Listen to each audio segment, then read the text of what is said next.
नमस्कार, आप देख रहे हैं समाचार टुडे।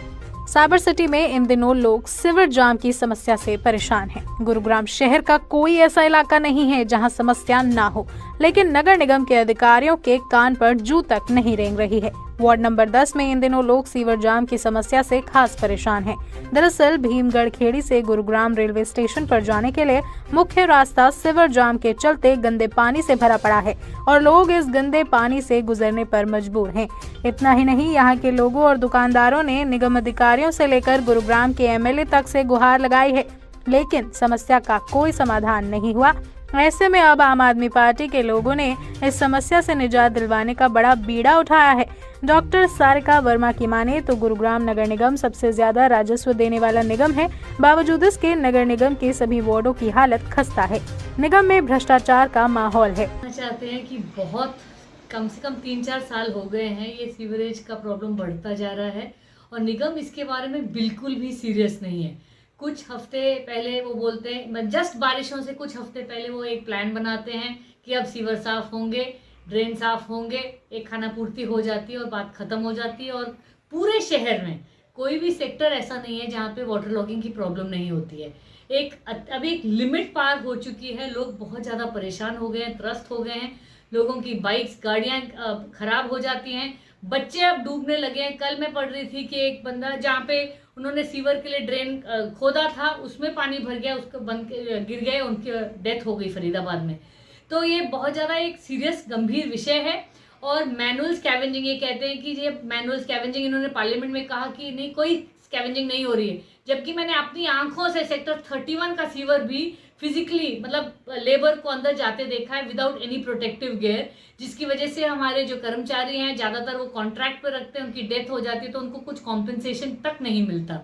तो ये कंटिन्यूस प्रोसेस चले जा रहा है एक निग्लेक्ट का, और एमसीजी को इस पर बहुत स्ट्रिक्ट एक्शन लेना चाहिए। मैं उम्मीद कर रही हूँ, अब पार्षद का तो अब कार्यकाल खत्म ही हो गया, 3 नवंबर को ये खत्म हो रहा है, लेकिन अब आगे चल के इस पे बहुत गंभीर से तरीके से इस पे काम होना चाहिए, साइंटिफिक तरीके से होना चाहिए।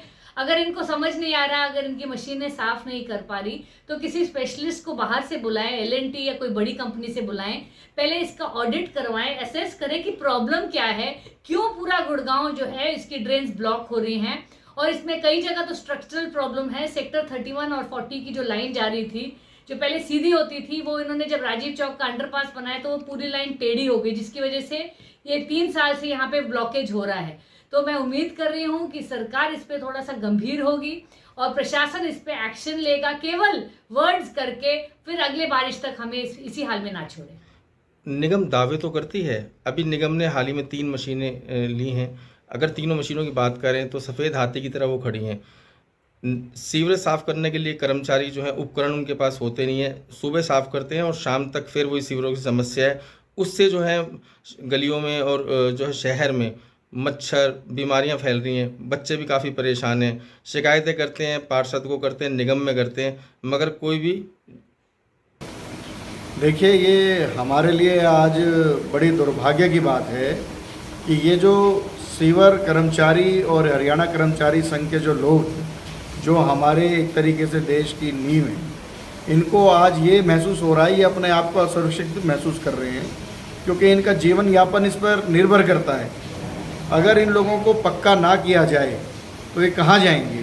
तो मेरी सरकार से ये मांग है कि जो उनको आज ये प्रेस कॉन्फ्रेंस करनी पड़ी और उनको ये बताना पड़ा, जिस हड़ताल पर ये जाने की बात कर रहे हैं, पहले तो ये 11-12 तारीख को सरकार से अपनी मांग को उठाएंगे और सरकार नहीं अगर इनकी बातों को मानती है, 19 और 20 तारीख को फिर ये 2 दिन की हड़ताल करेंगे।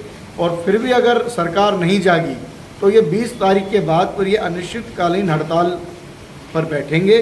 और मैं इन लोगों को, मैं इन साथियों को मैं भरोसा दिलाना चाहता हूँ कि वो अकेले नहीं हैं इस आंदोलन में, हम उनके साथ हैं। हमारी पार्टी, हमारी कांग्रेस पार्टी उनके साथ है और उनके साथ इस आंदोलन में कंधे से कंधा मिलाकर हम ज़मीन पर उनके साथ चलेंगे और सरकार को जगाएंगे नहीं, उनकी नींद को खोलेंगे कि आप इनकी मांगों के प्रति गंभीरता से विचार करें और उनको गंभीरता से विचार कर और उनकी जायज़ मांगों को मानें।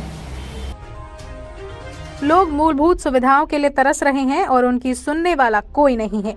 ऐसे में आम आदमी पार्टी ने अब लोगों की समस्याओं को उठाने के लिए युद्ध स्तर पर कार्य शुरू किया है। निगम ने सीवर खोलने के लिए जो मशीन मंगवाई है, अगर उससे सीवरों की सफाई शुरू नहीं की गई तो आंदोलन के लिए पार्टी कार्यकर्ता सड़कों पर उतरने के लिए मजबूर होंगे।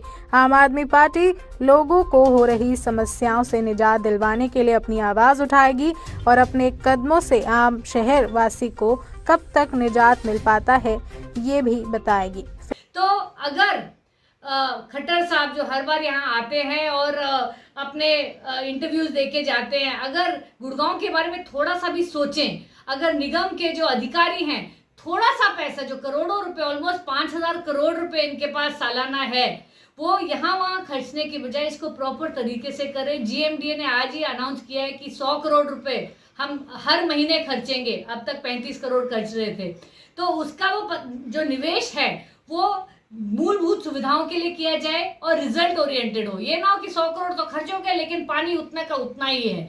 मैं यही उम्मीद करूंगी जीएमडीए से, एमसीजी से, हमारे कमिश्नर साहब से, हमारे विधायकों से और हमारे मुख्यमंत्री से कि गुड़गांव को इतना ज्यादा निगलेक्ट ना करिए। लोग परेशान हैं, त्रस्त हैं और बदलाव आएगा।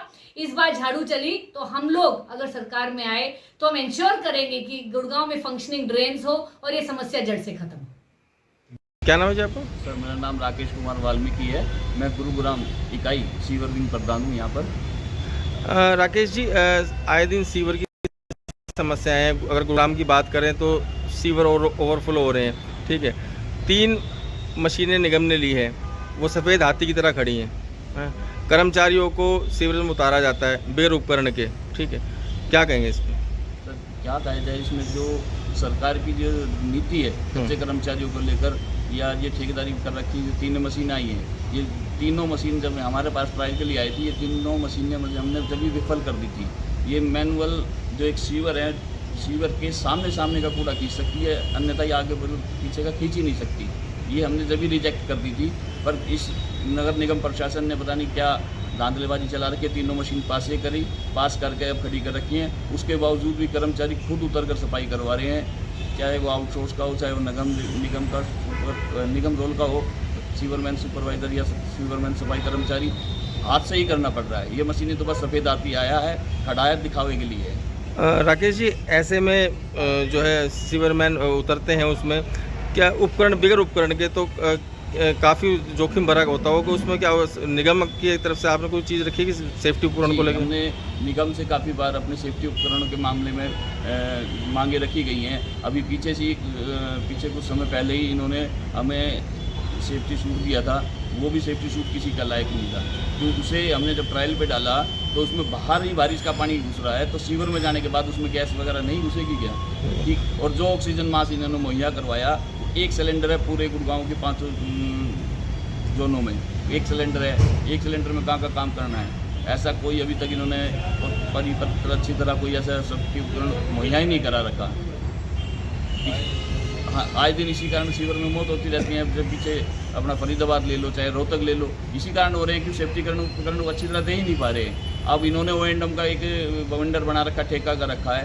उस O&M के तहत तो बहुत काम ऐसा हो रहा है कि कर्मचारी को ना तो कोई सेफ्टी उपकरण है और तो और उसे जो कार्य करने के लिए औजार चाहिए वो भी नहीं मुहैया हो पा रहे हैं, जिस कारण वह सब गुड़गांव की आपको हालात पता ही है जी सीवर के बारे में। फिलहाल जनता त्रस्त है और अधिकारी मस्त हैं। गुरुग्राम से हमारे संवाददाता योगेश सैनी की रिपोर्ट। आप देखते रहिए समाचार टुडे। वीडियो को लाइक करें, शेयर करें और चैनल को सब्सक्राइब करें। खबरों के नोटिफिकेशन के लिए बेल आइकन दबाना न भूलें।